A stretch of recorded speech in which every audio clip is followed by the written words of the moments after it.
Okay everyone, welcome back to another update video here. So I've gotten a bit more work done. I did a lot of work today, but we'll start with some of the stuff that's new. So if you hadn't seen in the last video, I had done the ground cover on the mountain area as well as this area over here. So that's all dry and complete now. I added some exposed dirt on the hillside there where the grass will be patchy. And then I focused my efforts next on the bridge area and the river scene. So what I've done here, it's still a little bit wet, so it still has a little bit of a white color to it. It should clear up once that glue dries. But next what I've done is built this stone arch bridge here and constructed the riverbed, which you can see goes through underneath. So what I did here, I took some foam retaining walls and I cut an arch in this one, then used these as some side walls here, since it was kind of steep to drop down from where I have the other land on each side. But that drops down, then you have a shallower bank on this side, and then I carved some rocks on this side that'll be exposed partially but somewhat underwater.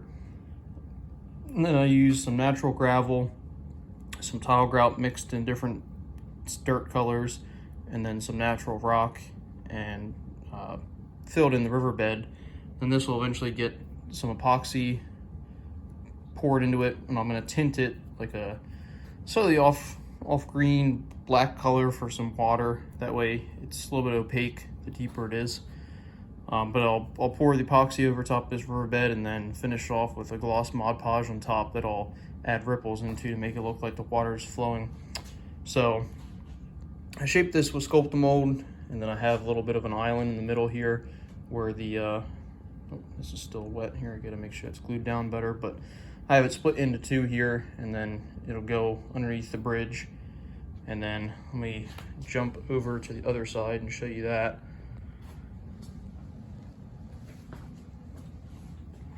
So moving to the other side here, a little bit, not as far along as the other side, but I still have to, as you can see, do the slopes on either side. This side is going to be more of a gradual slope up. I just have these wing retaining walls here on each side, so it'll kind of slope down from the tracks to there, and then, you know, continue to gradually slope down around. But you can see, came in, shaped the riverbed with the Sculpt-A-Mold again, and then did the gravel dirt texture from the tile grout on each side, and then I have the riverbed filled in. So that's still a little bit wet in some areas. The glue is still kind of showing through, so hopefully that disappears. If not, I can come back and touch it up with some paint. But that's what the stream bed looks like on this side.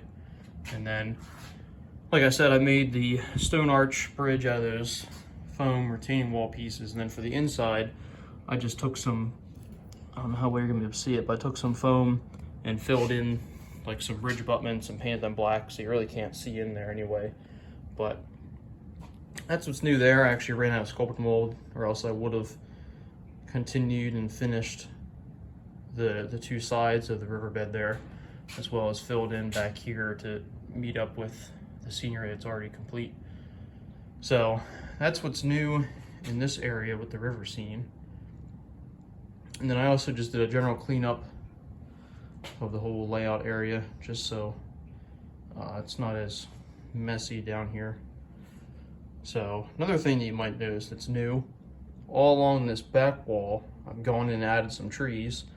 So today, my SuperTrees that I ordered actually came in the mail.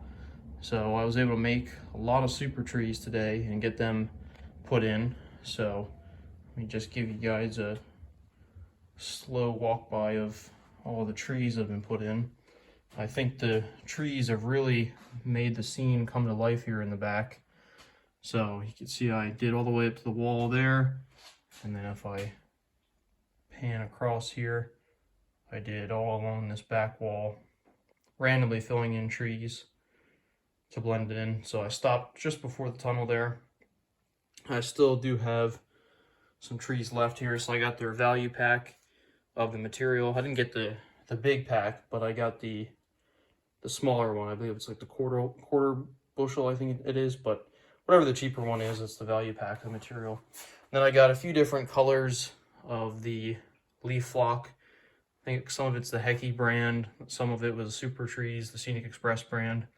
Whatever they had in stock, I got like a light green, medium green, olive, and then I used some of the blended turf that I used for the ground cover. So just to put some variation in the trees. So I think it looks really good. I'm very happy with how it looks so far. I think it really added to the depth of the scene. So let me give you guys just a shot looking down the tracks. So you can see that's what we have for the trees there. So yeah, very happy with that. I still have to make a lot more trees and fill in this whole hill here. It's going to get trees eventually, as well as the whole mountain. So another thing that's new, let me see, I think I did a bit more weathering on some of these buildings. I don't believe I had the windows in this building yet, but you can see I weathered it, put the loading dock on. I still have to get to work on this building. That still needs some work. And then on my coal tower, I had some extra paint on a brush from doing some of the ground cover, so I went ahead and just dry brushed some dirt color onto this coaling tower here, just to give it like an initial weathering. I still have to, I'm going to paint the roofs here and here a black color, flat black, just to weather it even further. But just for initial weathering, I gave it some dry brushing. I did glue these pieces of foam in here to fill in this open area. I still have to come back once I get more sculpt and mold and blend all this in. I'm going to put a slight hill, and this will get trees to kind of separate the two tracks that go this way. So let me see. As far as other things that are new, I think that's about it for the work that I've done. So like I said, I think it's coming along very nicely. Probably tomorrow I'll continue with more tree work, working my way to the left here. But this area here is looking really good, I think, so far. So just a update of what I've been up to. So we'll be working again tomorrow more on the trees, but I think for today this is where I'll stop. So thanks for watching, and stay tuned for the next update.